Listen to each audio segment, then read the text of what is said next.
வணக்கம். மட்டக்களப்பு போதனா வைத்தியசாலையின் உங்களின் நலம் தேசத்தின் பலம் சுகாதார நேர்காணலில் மற்றொரு பாகம் ஒன்றில் உங்கள் அனைவரையும் சந்திப்பதில் பெருமகிழ்ச்சி. இன்றைய எமது நிகழ்வில் மட்டக்களப்பு போதனா வைத்தியசாலையின் குழந்தை நல விசேட வைத்திய நிபுணரும் கிழக்கு பல்கலைக்கழகத்தின் சௌக்கிய பராமரிப்பு கற்கைகள் விஞ்ஞான பீடத்தின் பேராசிரியருமான புரொஃபசர் விஜி திருக்குமார் அம்மணி அவர்கள் இணைந்திருக்கின்றார். வணக்கம். இன்றைய எமது நேர்காணலில் குழந்தைகளிடையே மிகவும் பரவலாக ஏற்படுகின்ற, பெற்றோர் மிகவும் பயப்படுகின்ற காய்ச்சல் வலிப்பு பற்றி தான் நாங்கள் கலந்துரையாடவிருக்கின்றோம். முதலாவதாக, இந்த காய்ச்சல் வலிப்பு என்றால் என்ன என்பது பற்றி விளக்கமாக கூற முடியுமா? இந்த சந்தர்ப்பத்தை கொடுத்த டைரக்டர் டீச்சிங் ஹாஸ்பிட்டல் மற்றும் அதை ஆர்கனைஸ் பண்ண அட்மினிஸ்ட்ரேட்டர்ஸ் எல்லாருக்கும் எனது நன்றியை தெரிவித்துக் கொண்டோம். இந்த நிகழ்ச்சியில் நான் பங்கு பெறுகிறதையிட்டு நான் மகிழ்ச்சி அடைகின்றேன். காய்ச்சல் வலிப்பு எல்லாரும் பயப்படுகின்ற ஒரு விஷயம். ஆனா அதை பற்றி பயப்பட வேண்டிய அவசியம் இல்லை. முதலாவது தலையங்கமே காய்ச்சல் வலிப்பு என்றால் பயப்பட தேவையில்லை. அடுத்த கேள்வி கேட்கலாம், காய்ச்சல் வலிப்புக்கும் காக்கா வலிப்புக்கும் என்ன சம்பந்தம் உண்டு? ரெண்டுக்கும் ஒரு கனெக்ஷனும் இல்லை. காக்கா வலிப்பு என்றது காய்ச்சல் இல்லாம வாரது.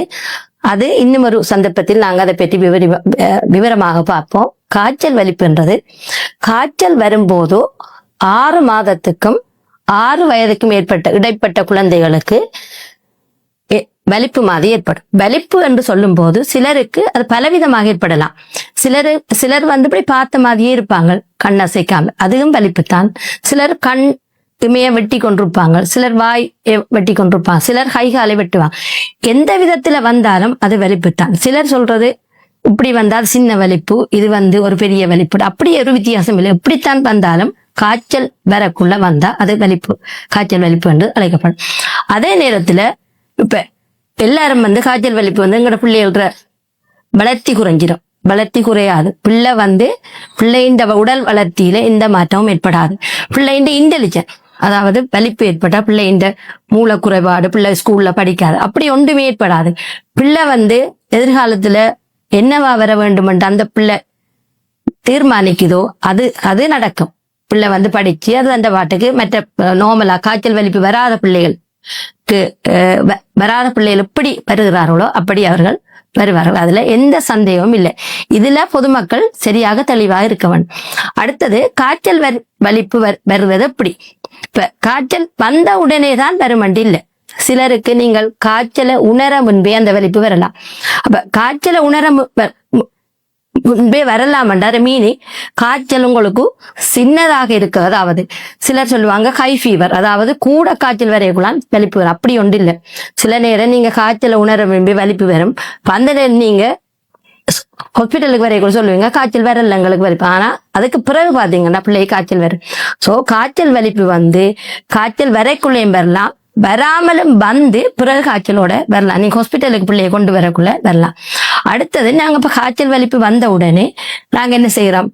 உடனே பிள்ளைய இடது பக்கம் நீங்க திருப்பி போடணும். திருப்பி போட்டு அதுக்கு ஒன்றுமே செய்யக்கூடாது. வலிப்பு வந்தோடனே நீங்க இடது பக்கம் திருப்பிட்டு பிள்ளைக்கு வாய்க்குள்ள கை வைக்கிறது, மற்றது பிள்ளையின் வாயில வர அந்த வீணிகளை எடுக்க துணிகிற, அது ஒன்றுமே செய்ய தேவையில்லை. பிள்ளை இடது பக்கம். அதால நான் இந்த டோஸை கொண்டு வந்தேன்னா பாத்தீங்கன்னா பிள்ளையின் இடது பக்கம், இது இடது பக்கத்தை பிள்ளைய சரிச்சு வச்சுட்டு நீங்க ஒன்றுமே செய்யலாம். அந்த நேரத்துல நீங்க பிள்ளைய உடுப்பை கலட்ட வலிக்கிறது ஒன்றுமே செய்யக்கூடாது. பிள்ளையோட உடுப்பை கொஞ்சம் லிப் பண்ணிட்டு நீங்க துடைக்கலாம். ஈரத்துணியை நல்லா தண்ணியில, பச்சை தண்ணி, நார்மலான உங்களுக்கு கிடந்த தண்ணி, டப் தண்ணில நல்லா இறுக்கி புழிஞ்சிட்டு நீங்க மொப் பண்ணி எடுக்க வேணும். அடுத்து மொப் பண்ணும் போது நீங்க சிலர் சொல்லுவாங்க அந்த கமுக்கட்டுக்க மட்டும்தான் மொப் பண்ணணும், இந்த அறையில கழுத்துல, அப்படி இல்லை. தலையில இருந்து முகம் இருந்து எல்லாம் மொப் பண்ணி எடுக்கக்குள்ள ஒரு 5 மினிட்ஸ்ல இந்த பிள்ளைக்கு அந்த வலிப்பு நின்று. அடுத்ததாக இப்ப இந்த நேரத்துல பாராசிட்டமால் கொடுக்க வேண்டிய ஒரு கட்டம் இருக்கு. ஏன்னா நீங்க காய்ச்சல குறைக்கத்தானே வேணும். அதுக்கு நீங்க என்ன செய்யணும் சொன்னா, நார்மலா இப்ப பாராசிட்டமால் சப்போசிட்டரி என்ற வடிவத்தில் இருக்குது. அதை நான் வலிப்பு வந்தா வாராக்களுக்கு நான் கொடுக்குறேன். ஈவன் நார்மலா காய்ச்சல் வாராக்களுக்கு நான் அதை பரிந்துரைக்கிறேன். அது ஈஸியானவே. அதுல என்ன நன்மைகள்னு சொன்னா, நீங்க வச்ச உடனே குதவாசல்ல உள்ளுக்கு வச்ச உடனே அது 5 to 10 மினிட்ஸ்லயே உங்களோட அதுக்குரிய ரெஸ்பான்ஸ் உங்களுக்கு வந்து காய்ச்சல் வந்து நிக்க ஆரம்பிச்சிடும், குறைய ஆரம்பிச்சிடும். அதே நேரத்தில் நீங்க இந்த நேரத்தில் வலிப்பு வரைக்குள்ள வாயெல்லாம் கொடுக்க எந்த இதுவும் கொடுக்க இயலாது. நீங்க சும்மாவே பிள்ளைய வச்சிருக்கணும். அது முக்கியமான சிலர் வந்து கையை பூத்த வலிக்கிறது, கைகால நிமித்த வலிக்கிறது, இப்படியான சந்தர்ப்பங்கள் என்ன நடக்கும்னா கைகாலுடைய வலிக்கிடும், உங்களுடைய கை வந்து துண்டிக்கப்படும். ஆனா பிள்ளை வந்து தண்டை நாக்க வந்து துண்டிக்காது. அது வந்து தனக்குரிய அதாவது பாதுகாப்பான சில விஷயங்கள் அது செய்து கொள்ளும். அது உடம்பே தனக்குரிய பாதுகாப்பான உடம்பு வேலைகளை செய்து அது அந்த பல்லு வந்து பிள்ளை நாக்கு கடிபடாம பாதுகாக்க வேண்டும். நீங்க பயப்பட தேவை. அடுத்ததாக வந்து இப்ப இது வந்து நீங்க வலிப்பு வந்தால் என்ன செய்ய வேணும்? அடுத்ததாக வலிப்பு வந்து நீங்க எவ்வளவு நேரத்துல ஹாஸ்பிட்டலுக்கு கொண்டு போகணும் என்று பார்த்தா நீங்க 5 minutes 5 நிமிடத்துக்கு மேல இருந்தா மட்டும் நீங்க தூர எடுப்போம். நீங்க சரி 5 இருந்து 40 மைலுக்கு அங்கால இருக்கிறீங்கன்னு சொன்னா தூரம் உள்ள ஹாஸ்பிட்டலுக்கு கொண்டு போக வேண்டிய அவசியம் இல்லை. அது சின்ன விஷயம். இந்த காரணத்தால் நீங்க இப்படி இடது பக்கமாவே பிள்ளைய சரிச்சு கொண்டு நீங்க இதே மாதிரி ஒரு வெஹிக்கிள் உங்களுக்குரிய அண்மையில உள்ள ஒரு ஹாஸ்பிட்டலுக்கு கொண்டு அங்க போனா இதே நேரத்துல வச்சு அவங்க ஆக்சிஜன் கொஞ்சத்தை கொடுத்து அவங்க சில கனிவிழாவோட வலிக்கிடுவாங்க. அப்படியெல்லாம் போட வலிக்கிடக்குள்ள அதாவது உங்களுக்குரிய முதல் உதவிகளை செய்ய வலிக்கிட பிள்ளை எழும்பிடும். அந்த நேரத்துல அங்க உள்ள டாக்டர் வந்து உங்களுக்கு என்ன செய்ய வேணும்னு சொல்லி இந்த காய்ச்சல் வலிப்பை பற்றிய அறிவுரைகளை கூறி உங்களை விட்டு அனுப்பார். அடுத்தது இப்போ முதலாந்தரம் காய்ச்சல் வலிப்பு வந்ததுக்கு பிறகு நீங்க 2ஆம் தரம் வரலாம். உங்களுக்கு 6 வயது மட்டும் வரலாம். இந்த காரணத்தினால அதாவது வார்டு 33 அநேகமா எல்லா வார்டுலையும் நாங்க ஒரு லீவ்லெட் ஒன்று எழுதி வச்சிருக்கிறோம். காய்ச்சல் வலிப்பை பற்றி ஒரு லீவ்லெட் ஒன்று எழுதி வச்சிருக்கிறோம். இது ஒரு புத்தகம், சின்ன ஒரு புத்தகம், அதாவது பேரண்ட்ஸுக்கான புத்தகம். அது என்னிடம் உள்ளது. நான் அதை தேவையான ஆட்களுக்கு அதை நான் கொடுக்குறேன். இதை சில நேரம் வாசிக்கவங்களுக்கு கஷ்டமன்றதால ஒரு லீவ்லெட் அதுல ஈஸியாக அதை காய்ச்சல் வலிப்பு என்றால் என்ன, அது எப்படி வரும், அதை எப்படி கண்ட்ரோல் பண்ணணும், அது வராம என்ன தடுக்க வேண்டும், எல்லா விஷயங்களையும் ஒரு சுருக்கமான விதத்துல எழுதி வச்சிருக்கிறோம். அதை நாங்க லமினேட் பண்ணி நோயாளிகளுக்கு கொடுப்போம். இப்ப நோயாளிகள் காய்ச்சல் வலிப்பு வந்த நோயாளிகள் அதை வீட்டை 6 வயது மட்டும் வச்சிருக்கணும். அதால நாங்க லமினேட் பண்ணி கொடுக்குறேன்னு சொன்னா பழுதாகாம இருக்கணும்னு சொல்லி. அடுத்தது வந்து நாங்க காய்ச்சல் வலிப்பு பார்த்தோம். இப்ப உங்களுக்கு காய்ச்சல் வலிப்பு வந்துட்டு நீங்க வீட்டிலே வச்சுட்டு இந்த சரியாகினதுக்கு பிறகு நீங்க உடனே பக்கத்துல அருகில் உள்ள ஒரு வைத்தியர்கிட்ட போய் அந்த காய்ச்சலுக்கு காரணம் என்ன, ஒன்று வைரஸ் ஃபீவரா இருக்கலாம், அல்லது ஒரு லூஸ் மோஷன் அதாவது வயிற்றால போறதா இருக்கலாம், அல்ல சளியர், அதுக்குரிய காரணத்துக்குரிய மருந்து எடுக்கணும். சில நேரம் வைரஸ் ஃபீவர் அந்த டாக்டர் பார்த்து உங்களுக்கு வைரஸ் ஃபீவர் தான், நீங்க பயப்பட தேவையில்லை, நீங்க பெரசிட்டமோலை மட்டும் 6 மணி நேரத்துக்கு ஒருக்கா கொடுங்க. அதே நேரத்துல பெரசிட்டமோலுக்கு பதிலாக அந்த பெரசிட்டமோல் சப்போசிட்டரி என்ற ஒரு விஷயம் இருக்கு, அதை நீங்க வைக்கலாம் என்று சொன்னா இப்ப நீங்க அதன்படி செய்யக்கூட திருப்பி சரி வராட்டி அந்த டாக்டர்கிட்ட போய் சொன்னோன்னா அவ வந்து பார்த்துட்டு ஓகே உங்களுக்கு ஒரு பாப்பா அடுத்த 3 daysல காய்ச்சல் விடல பாப்பா. ஆனா இன்னும் ஒரு விஷயம், காய்ச்சல் வலிப்பு வந்து அநேகமாக காய்ச்சல் வந்து 24 மணி நேரத்துக்குள்ளதான் வார சான்ஸ் வந்து கூட. அதோட மீனிங் வந்து அதுக்கு பிறகு வார சான்ஸ் வந்து குறைவு. அதால நீங்க எல்லாரும் வந்து பிள்ளை காய்ச்சல் இருக்கக்குள்ள தொடர்ந்து மொப் பண்ணி அந்த பெரசிட்டமால் சப்போசிட்டரி ரெகுலரா காய்ச்சல் இருக்குமா 2 daysக்கு சில நேரம் வைக்க வேண்டி வரும், 3 daysக்கு வைக்க வேண்டி வரும். அது பிரச்சனை இல்லை. அதை வைக்கிறதால அது பிள்ளையின் பொடி வெயிட்டுக்கு ஏற்றதாகத்தான் நாங்க அதை கல்குலேட் பண்ணி தரோம். அதாவது 10 to 15 mg/kg. அதாவது ஒரு பிள்ளையின் பொடி வெயிட் 1 கிலோகிராமுக்கு 10 தொடங்கும் 15 கிராம் இவ்வளவு பார்த்து அதில் ஒரு வைத்தியர் உதவியோட நீங்க காய்ச்சல் வலிப்பு வாரவர்கள் வீட்டுல வந்து அந்த பெரசிட்டமால் சப்போசிட்டரிய வச்சிருக்கொள்ளுங்க. அது உங்களுக்கு ஈஸி. அடுத்தது இப்ப நீங்க உங்க பெரசிட்டமால் நீங்க காய்ச்சல் வலிப்பு வந்து ஹாஸ்பிட்டலுக்கு அட்மிட் பண்ற சந்தர்ப்பங்கள் முதலாந்தரம் காய்ச்சல் வலிப்பு வரக்கூட நான் வந்து அநேகமாக அட்மிட் பண்றதுக்கு சஜஸ்ட் பண்றேன். நான் இப்ப என்னட்ட வந்து நான் நார்மலா பார்த்தா எல்லா அட்வைஸ் சில நேரங்கள் நான் சஜஸ்ட் பண்ணுவேன். காரணம் என்னன்னு சொன்னா முதலாந்தரம் வரைக்குள்ள நாங்க உங்களுக்கு காய்ச்சல் வலிப்பண்டா என்ன, அதை எப்படி கேண்டில் பண்ற, அது என்ன செய்யணும், வலிப்பு வரக்குள்ள வராம தடுக்கிற, இப்படி 2 விஷயங்களை நாங்க எல்லாத்தையும் வந்து வடிவாக நாங்க சொல்லிக்கூடாது. அதுக்கு ஒரு சந்தர்ப்பம் எங்களுக்கு கிடைக்கும்.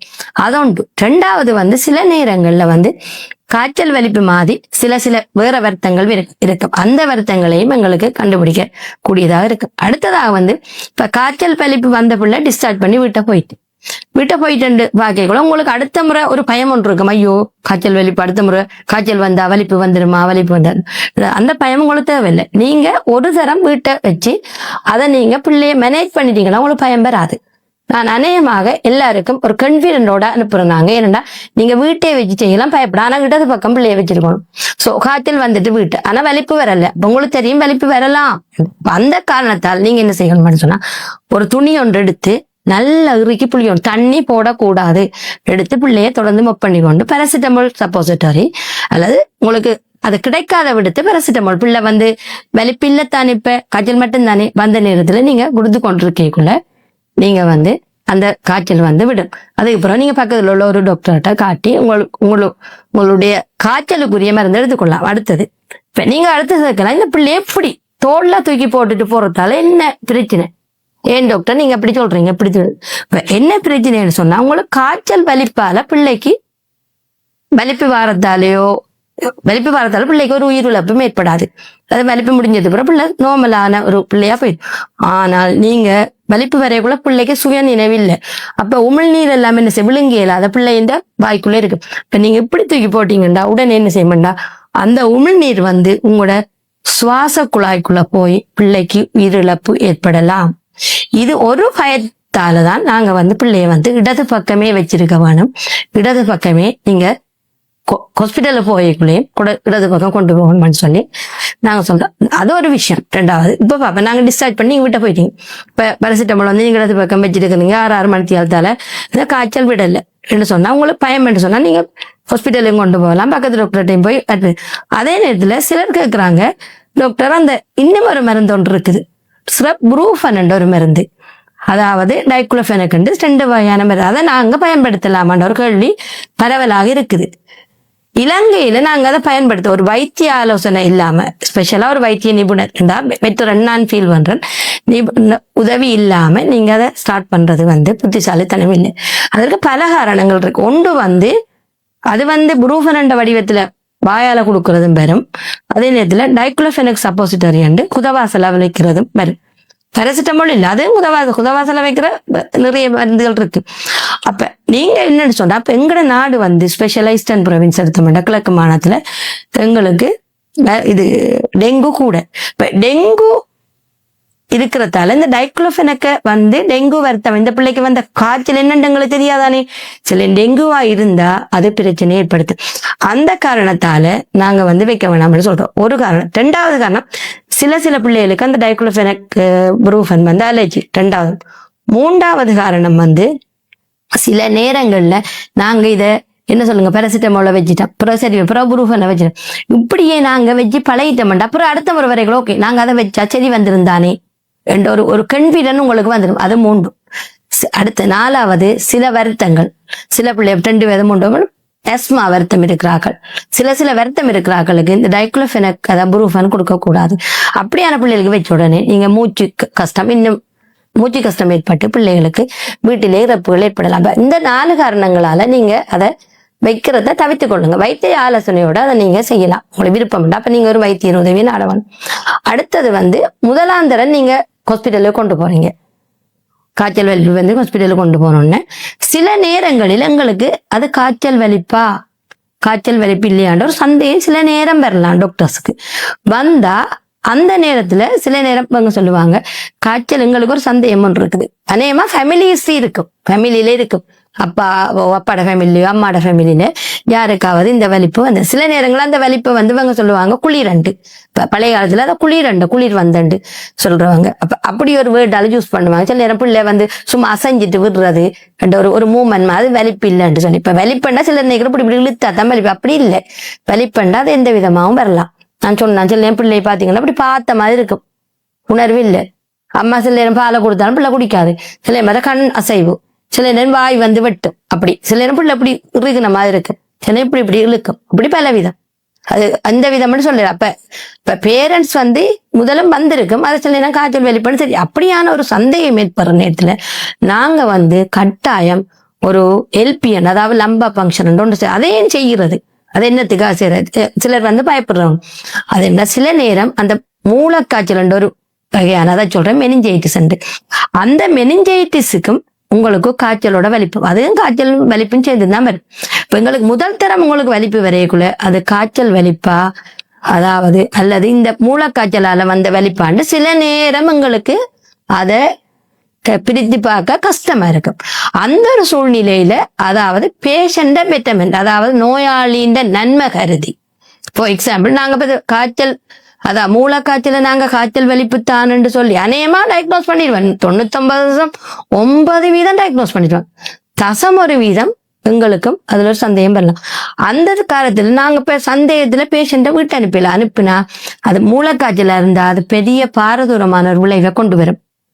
அந்த காரணத்தால பெட்டர்மெண்ட் பிள்ளைன்ற நன்மை கருதி நாங்க அந்த எல்பி என்ற ஒரு செக்அப் வந்து செய்யறோம். நாங்க அதான் முதுகுல குத்தி, முள்ளந்தண்டில் ஒரு குத்தி 3 துளி தண்ணி எடுத்து அதை பாக்குறோம். நாங்க அதை சொல்ல சிஎஸ்எஃப் ஃப்ளூயிட் அதை எடுத்து பார்த்தோம்னா அதுல எங்களுக்கு நார்மல் வந்தா எங்களுக்கு பெர்ஃபெக்ட். நாங்க அடுத்த நாளே அவங்கள மருந்தை கொடுத்து டிஸ்சார்ஜ் பண்ணிடுவோம்.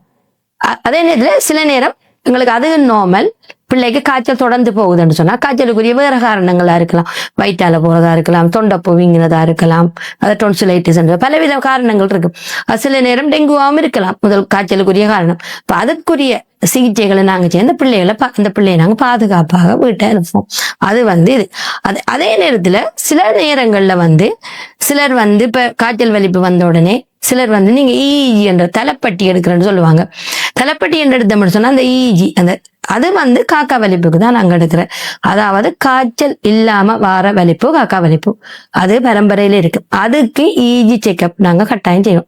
ஆனா இதுக்கு அநேகமாக 199 செய்ய வேண்டிய அவசியமும் இல்லை. அதை நாங்க எக்ஸெப்ட் பண்ண அது உண்மையா செய்ய வேண்டிய தேவை ஒன்று இல்லை தானே. இப்ப அதை செய்யறதால இன்னும் ஒன்று பேரண்ட்ஸுக்கு ஒரு அன்சைட்டி, எங்களோட பிள்ளைக்கு அப்ப வேற வலிப்பா இது இப்ப நாங்க அதுல சரியான ஒரு கிளியரான ஒரு நாலேஜ் இருக்கும் எங்களுக்கு. நாங்க சொல்லுவோம் இது செய்ய தேவையில்லை, காய்ச்சலோட வார காய்ச்சல் வலிப்புக்கும் செய்ய தேவையில்லை.